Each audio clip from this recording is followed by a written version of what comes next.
ओम श्री गणेशाय नमः. ओम श्री सरस्वत्यै नमः. ओम श्री गुरुभ्यो नमः. श्रुतिस्मृतिपुराणानामालयं करुणालयं नमामि भगवत्पाद शंकरं लोकशंकरं. शंकरं शंकराचार्यं केशवं बादरायणं सूत्रभाष्यकृतौ वन्दे भगवन्तौ पुनः पुनः. ईश्वरो गुरुरात्मेति मूर्तिभेदविभागिने व्योमवद्व्याप्तदेहाय दक्षिणामूर्तये नमः. योऽन्तः प्रविश्य मम वाचमिमां प्रसुप्तां सञ्जीवयत्यखिलशक्तिधरस्वधाम्ना अन्यांश हस्तचरणश्रवणत्वगादीन् प्राणान् नमो भगवते पुरुषाय तुभ्यं. वेदवेद्ये परे पुंसि जाते दशरथात्मजे वेदः प्राचेतसादासीत् साक्षाद् रामायणात्मना. उल्लङ्घ्य सिन्धोः सलिलं सलीलं यः शोकवह्निं जनकात्मजायाः आदाय तेनैव ददाह लङ्कां नमामि तं प्राञ्जलिराञ्जनेयम्.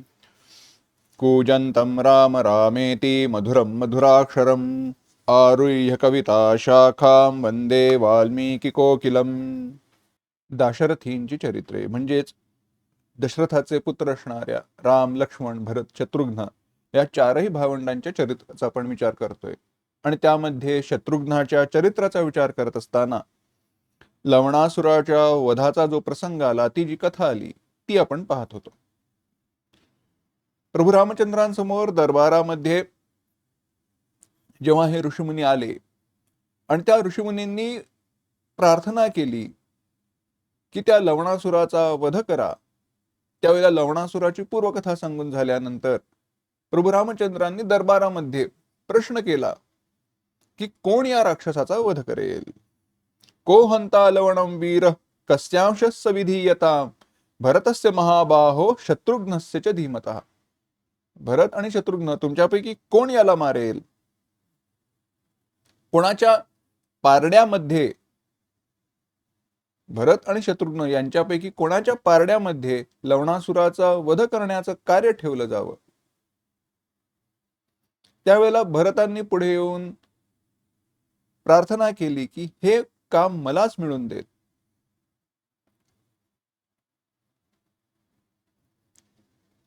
भरतांनी म्हटलं अहमेनं वधिष्यामि ममांशस्य विधीयताम. मी त्याचा वध करेन, हे कार्य माझ्या पारड्यात पडू देत, मला हे कार्य द्या. भरत मोठे भाऊ आहेत आणि त्यावेळेला शत्रुघ्न म्हणाले दादा, भरतांनी आतापर्यंत भरपूर कष्ट सहन केलेत. त्यांनी तुम्ही 14 वर्ष वनवासात असताना तपश्चर्या केलेली आहे, तुमची बरीचशी कार्य केली आहेत, पण तुम्हाला मदत करण्याची संधी मला मिळालेली नाही. त्यामुळे भरतांना अधिक दुःख होईल, असं होऊ नये. मीच असताना भरतांनी अजून आता कष्ट सहन करावेत असं मला वाटत नाही, अशी माझी इच्छा नाही. हे जे कार्य आहे ते माझ्याच पारड्यामध्ये ठेवा.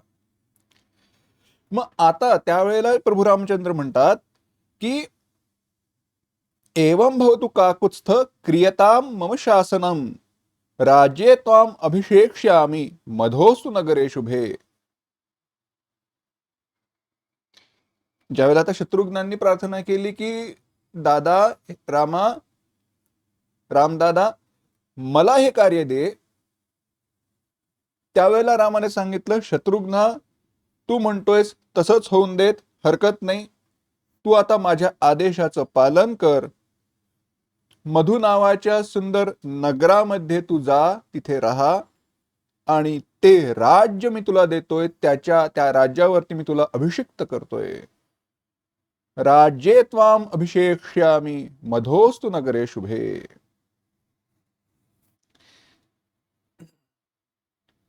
इकडनं पुढे आलेला जो संवाद आहे तो अत्यंत सुंदर आहे आणि प्रेक्षणीय, पाहण्यासारखा आहे.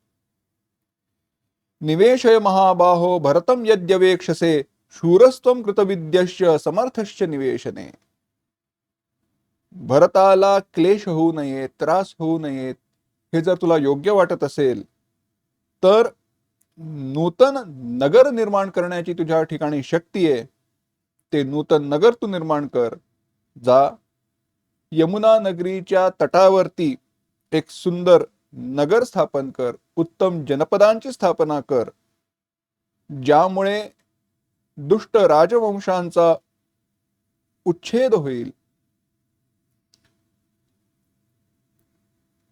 कोणीही एका राजाच्या वंशाचा उच्छेद करून त्याच्या ठिकाणी नगर स्थापन करत नाही, आणि तसं जो करतो तो नरकामध्ये पडतो. त्यामुळे तू लवणासुराचा वध करशीलच, पण त्या ठिकाणी राजधानी स्थापन करण्याच्या पूर्वी स्वतःची राजधानी स्थापन कर. तू त्या लवणासुराचा वध कर आणि धर्मपूर्वक नंतर राज्य कर. प्रभू रामचंद्रांनी एवढं सांगितल्यानंतर पुढे म्हणाले, उत्तरंचन वक्तव्यम शूरवाक्यांतरे मम बालेन पूर्वजास्याज्ञा कर्तव्या नात्र संशयः.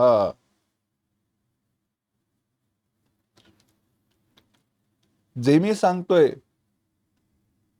ते तुला समजत असेल किंवा तुला मान्य असेल तर त्याचा पूर्णपणे स्वीकार कर. कोणतंही प्रत्युत्तर देऊ नकोस. माझं वाक्य, माझं बोलणं तोडू नकोस. लहानांना, धाकट्यांना, जे वडील आहेत, श्रेष्ठ आहेत, त्यांच्या आज्ञेचं पालन केलंच पाहिजे. माझ्या आज्ञेने वसिष्ठादिक हे जे ऋषीमुनी आहेत, ब्राह्मण आहेत, ते मंत्रोच्चारांच्या स्वरांनी तुला राज्याभिषेक करतील.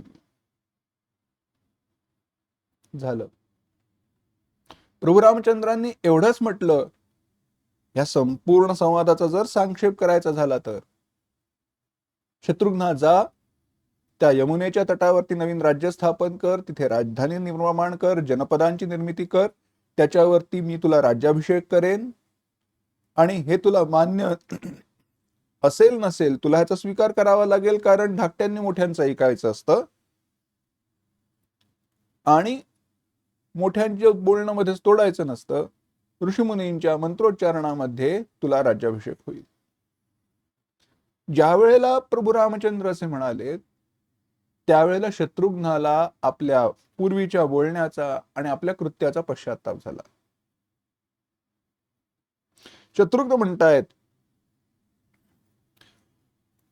अधर्मं विद्म काकुत्स्थ अस्मिन् अर्थे नरेश्वर कथम तिष्ठसु ज्येष्ठेषु कनीयान अभिषिच्यते. दादा, मला कळलं, माझ्याकडनं चूक झाली आहे.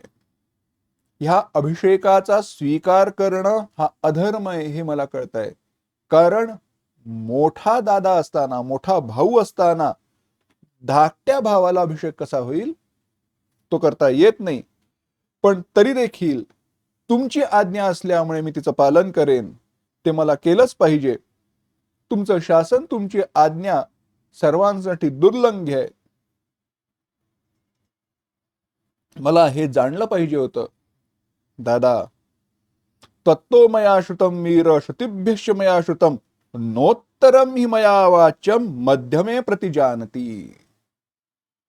ज्या वेळेला भरत, मधला भाऊ भरत माझ्याहून मोठा आहे, तो ज्या वेळेला म्हणाला त्यावेळेला त्याच्यावरती मला बोलणं काही योग्य नव्हतं. मोठ्या भावाने प्रतिज्ञा केल्यानंतर मी मध्ये चोंबडेपणा करायला नव्हता. मध्ये बोलणं योग्य नव्हतं. मोठ्या भावाने बोलल्यानंतर मी मध्ये बोलणं योग्य नव्हतं, ते मी बोललो, त्याचीच मला ही शिक्षा मिळते आहे. मी लवणासुराला मारेन, लवणासुराचा वध करेन, परंतु माझं जे बोलणं आहे, माझं हे जे चुकीचं कर्म आहे, त्याचीच मला ही शिक्षा भोगावी लागते. उत्तरम नहि वक्तव्यम ज्येष्ठेनाभिहिते पुनः अधर्म सहितं चैव परलोक विवर्जितम. उत्तरम नाही वक्तव्यम ज्येष्ठेनाभिहिते पुनः, ज्येष्ठेन अभिहिते पुनः उत्तरम न वक्तव्यम. मोठ्या भावाने काहीतरी सांगितल्यानंतर धाकट्या भावाने त्याच्यावरती बोलावं किंवा तेच पुन्हा बोलावं हे योग्य नव्हे. जेव्हा भरताने निर्णय दिला, सांगितलं की मी मारेन, त्यावेळेला त्याच्यावरती मी बोलणं, सभेमध्ये बोलणं, तुमच्या समोर बोलणं योग्य नव्हतं. ते चुकीचंच होतं आणि त्या नियमाचं मी उल्लंघन केल्यामुळे तुम्ही हा राज्याभिषेक मला करताय. हा राज्याभिषेक कदाचित मला परलोकापासूनही वंचित करेल, पण तुमची आज्ञा दुर्लंघ असल्यामुळे त्याचा मला स्वीकार करावा लागतोय. तुम्ही जी मला आज्ञा दिली आहे त्याच्या विरुद्ध मी काही एक बोलणार नाही, कारण मी आता अजून काही ह्याच्या विरुद्ध उलट बोललो तर पुन्हा मला अजून शिक्षा भोगावी लागेल, तो दंड सहन करावा लागेल. तुमच्या इच्छेनुसारच मी आता कार्य करेन, लवणासुराचा वध करेन, त्या नगरीची स्थापना करेन, त्याच्यावरती तुमच्याद्वारे अभिषिक्त देखील होईन. परंतु माझी एकच प्रार्थना आहे, अधर्मम जहि काकुत्स्थ मत्कृते रघुनंदन, माझ्याकडून जो काही अधर्म घडलेला आहे तो दूर व्हावा, तो तुम्ही दूर करा. रामचंद्रांना त्या शत्रुघ्नाचं बोलणं ऐकून अत्यंत आनंद झाला. भरत, राम, लक्ष्मण यांना, लक्ष्मण भरत शत्रुघ्न यांना प्रभू रामचंद्र म्हणाले, आता एक काम करा, तुम्ही कामाला लागा, शत्रुघ्नाला अभिषेक करायच्या कामाला लागा, ते कार्य पुढे न्या. मग त्याच्यानंतर पुढे शत्रुघ्न त्या यमुना तटावरती गेला. तिथे मग त्यांनी जी राज्याची स्थापना केली तीच पुढे मथुरा झाली. सगळा तो कथाभाग येतो, तो आता स्वतंत्र आहे, त्याच्यामध्ये जायची आवश्यकता नाहीये. पण या प्रसंगामध्ये शत्रुघ्नाने आपल्या चुकीचा स्वीकार केला आणि शत्रुघ्नाला तो धर्म अधर्म लक्षात आला. हे शत्रुघ्नांचं चरित्र आहे आणि हे शत्रुघ्नांकडनं शिकण्यासारखं आहे. जाऊ देत हो, असंच हो, ठीक आहे, नाही. धर्माची जाणीव आहे, धर्माचं ज्ञान आहे, धर्म अजिबात कळत नाही असं नाहीये, पण उत्साह आहे लहान भावाचा, धाकट्या भावाचा उत्साह आहे. आणि त्या उत्साहामध्ये अत्यंत शुद्ध हेतूनेच शत्रुघ्न म्हणाले होते की दादाला खूप त्रास झालाय, भरत दादाला, मला हे कार्य करून देत. पण ते करत असताना स्थान, प्रसंग, वेळ चुकली. स्थान, प्रसंग, वेळ सगळं चुकलं होतं. भरताने कोणत्या दृष्टीने म्हटलं असेल याचा विचार केला गेला नाही.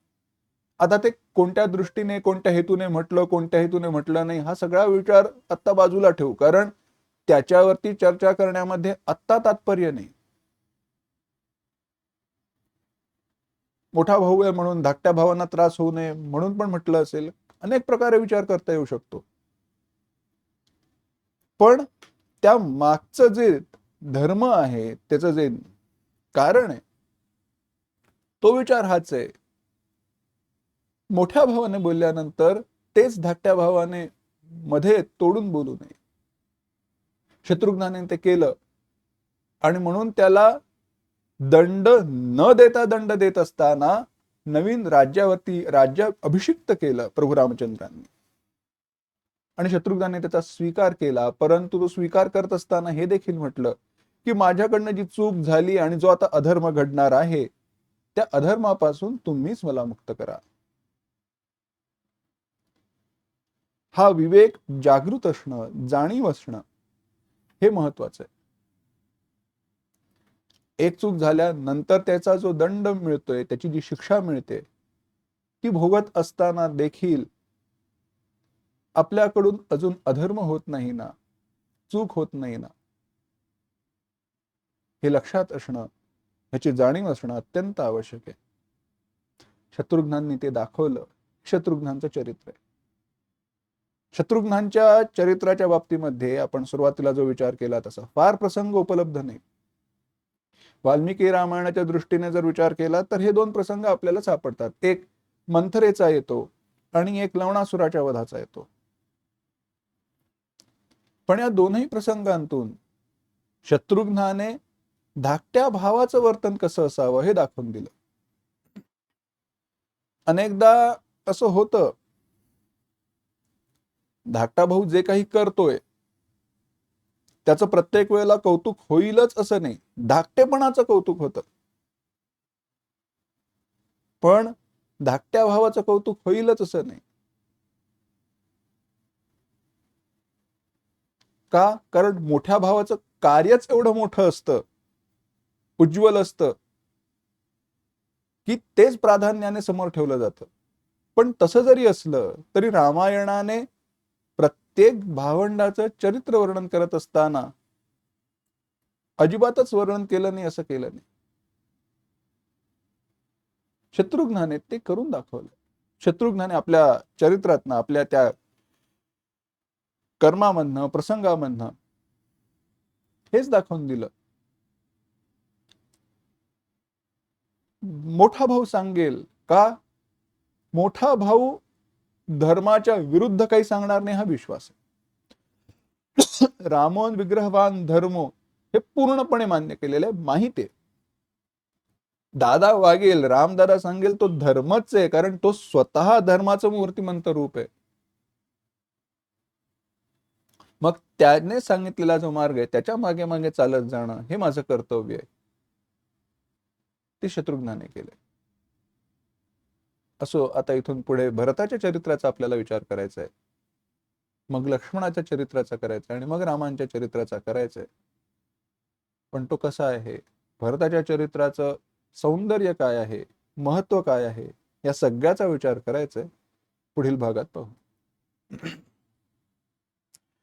ओम असतो मा सद्गमय, तमसो मा ज्योतिर्गमय, मृत्योर्मा अमृतंगमय. ओम शांती शांती शांती. हरि ओम. श्री गुरुभ्यो नमः. हरि ओम.